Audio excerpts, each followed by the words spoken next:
Hello, hello, hello. Autoimmune Prepper here. Before I jump into this video, I'd like to welcome anyone who has come across my channel. I encourage you to subscribe.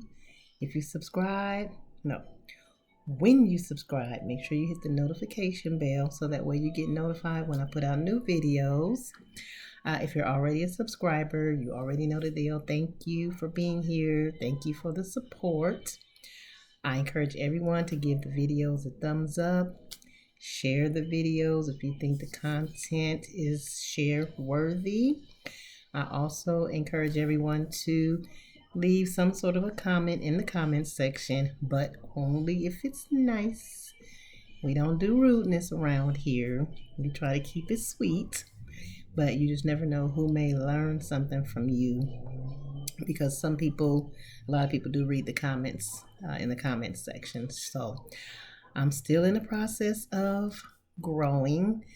I know that takes a lot of energy and effort, so just hang in there with me. Again, I appreciate everyone's support who's hanging around, who watches my videos, who comments, and who takes the time to just click the little thumbs up button. It's not hard. As soon as you see the video, just hit thumbs up. If you're not subscribed, as soon as you come onto the video, hit the subscribe button, hit the notification bell on the other side. Real easy. Free and easy. Who doesn't like free, right? I know I do. Raise your hands if you like free. Anyway, what I want to talk about is preppers. Do you feel vindicated? You should. And the reason I say that is some preppers have been prepping for like many, many, many years. Some people are just getting started. But for those that have been around and have been doing this thing for many years, and you were getting clowned about it, or people were frowning upon you, saying you was crazy, saying you wore the little tinfoil hat, all the stigma that goes with preppers, which is just simply someone who is being prepared for certain situations, because everybody in their right mind, or anybody in their right mind, knows that you can't prep or prepare for every single thing, because you just never know what's going to come your way. But you want to be as prepared as possible for whatever things could possibly come your way. Things that you can control, things that are within your power. If you have crazy weather, or a snowstorm that normally doesn't happen, especially in your area, well, it's kind of no way to prepare for that, because you don't typically have snowstorms or floods or earthquakes or whatever the natural disaster may be. However, you can always prepare with your food and your water and your medical equipment. And then you build on top of that according to where you live, according to the area. If you live somewhere where it's cold, you always want to have some extra blankets or extra things that are going to keep you and your family warm. Ideas on how to keep your family warm. If you live in an area where it's always hot, you want to figure out ways to be able to be cool in case there's a power outage. So again, you start with your food and your water and your emergency supplies, and then according to your area, you build on top of that. You add to your prepping needs for you and your family based on that. But those who have been prepping for many years, you have a little bit of everything, or a lot of everything. If you've been doing it for years and people were laughing at you, saying you were silly, kind of like how they did in the days of Noah when he was building the ark and telling everybody it's going to rain, it's going to rain. And they thought he was just as cuckoo for Cocoa Puffs until it rained. So nothing is anything until it is. But when you have warnings and warning signs, don't you want to heed to the warning signs? So I have a friend who used to tell me about prepping many years ago. We didn't exactly, it wasn't exactly presented as prepping, but she was into canning and having water and all that good stuff. So I get it for those who are on the other side who did not prep or have, well, if you haven't started prepping, then you're kind of not paying attention. However, back then, obviously, she knew a lot more than I knew about that type of lifestyle. I don't know if she still does it or not, but I know at one point in time she was doing those things, and me, like many people today, was not interested. Why? Because I had the food I felt I needed for me and my family. I had a job, so I had money. I had my transportation. Bills were paid, and the rest, whatever else was going on in the world, wasn't my business. I wasn't paying attention. Unlike today, what grabbed my attention and grabbed it quickly was when the unknown happened. The unexpected, should I say, happened. And C-19 came on the scene. Well, that wasn't too good because when you went out to the stores, you saw what was going on. Lines were around the block. Store shelves were empty. You couldn't find anything. So if you were someone who really bought your items paycheck to paycheck, or 6 rolls of toilet paper at a time, 4 bars of soap at a time, you were in big trouble. So today, in today's society, people who are just now jumping on the prepper train, old preppers are vindicated because who's laughing now?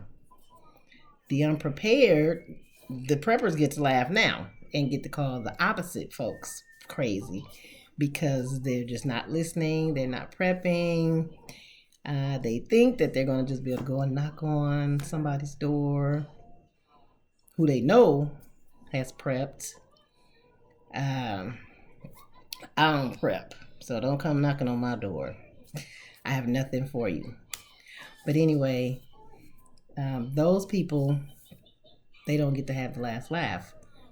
People who are prepared, who have been prepping, get to have the last laugh. And again, prepping, some people probably don't like the term, the phrase, but all it just means is that you are prepared for certain circumstances. And who doesn't want to be prepared? If somebody could predict that an earthquake was going to come tomorrow, how many people are going to listen and go out and get the supplies that they need? Most people will. You may have a few here and there that won't. And those are going to be the people that are going to kind of be up the creek without a paddle, so to speak. So when I ask the question, are preppers, do you feel vindicated? Leave a comment in the comment section, because the answer should be yes. Because when you take a look at what's happening today,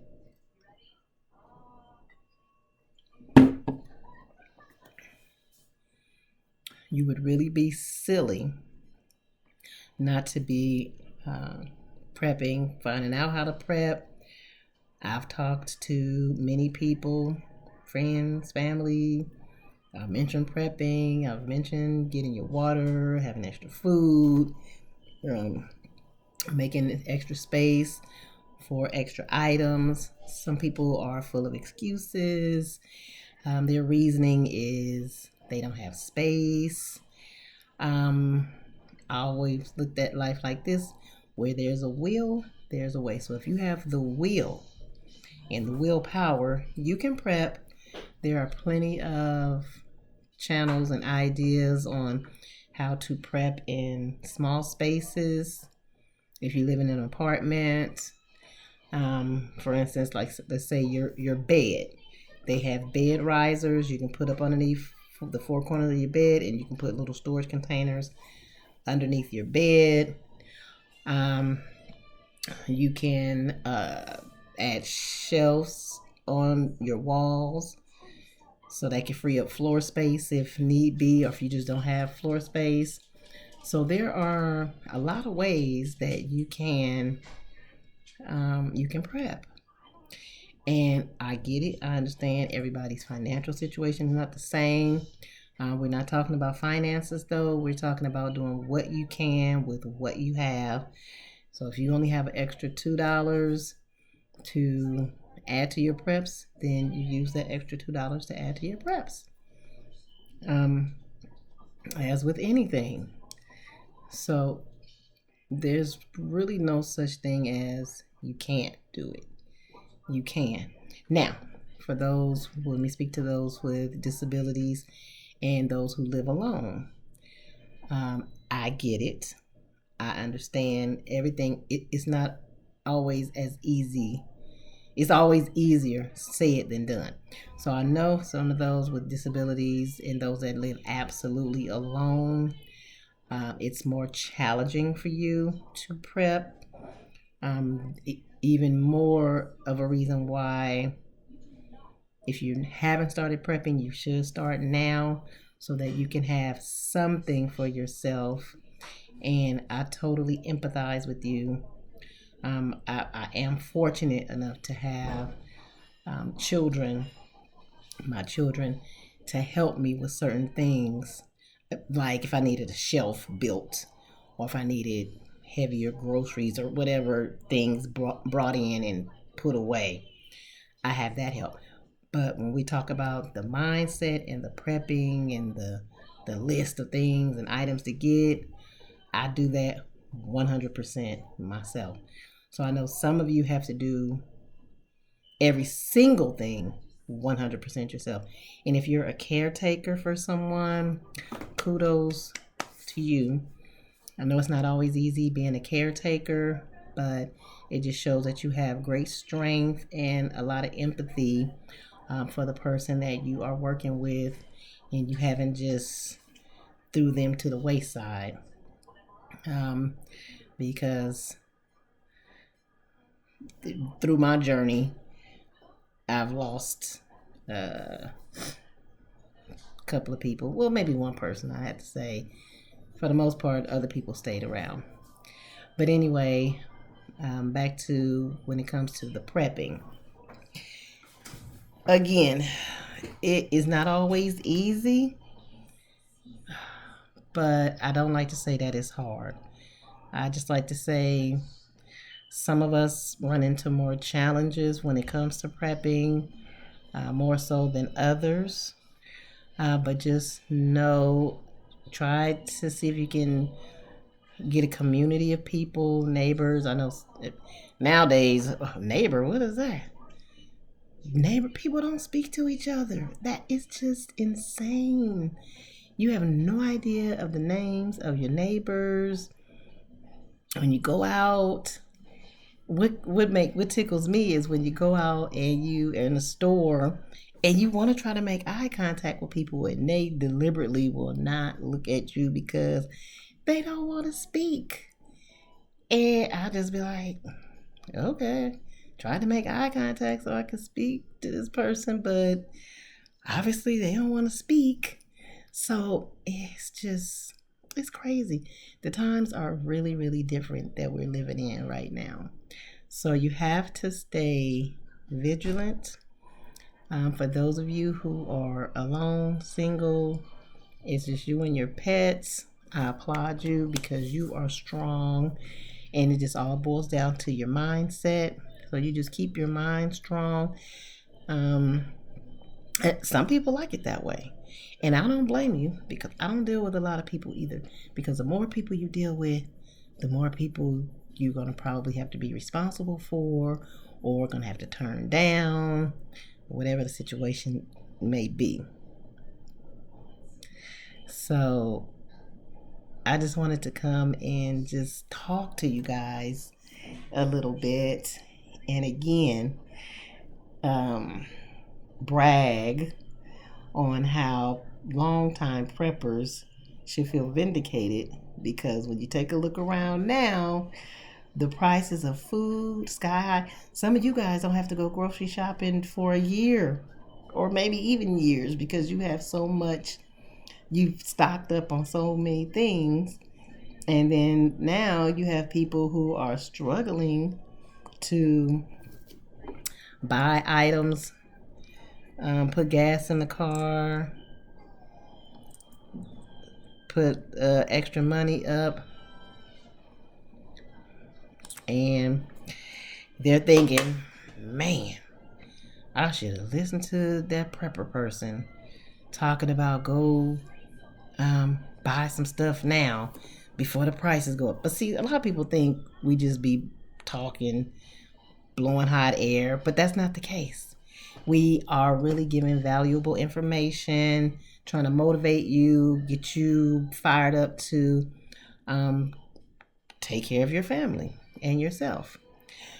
Anyway, I won't hold you. I hope you enjoyed this video. If you think there was any valuable content in there, give the video a thumbs up, share the video with someone. More importantly, leave me a comment in the comment section. I love talking to you guys, and I'll see you guys in the next video. And don't forget to make sure you wake up regardless and start every day with an attitude of gratitude. See you later. Bye.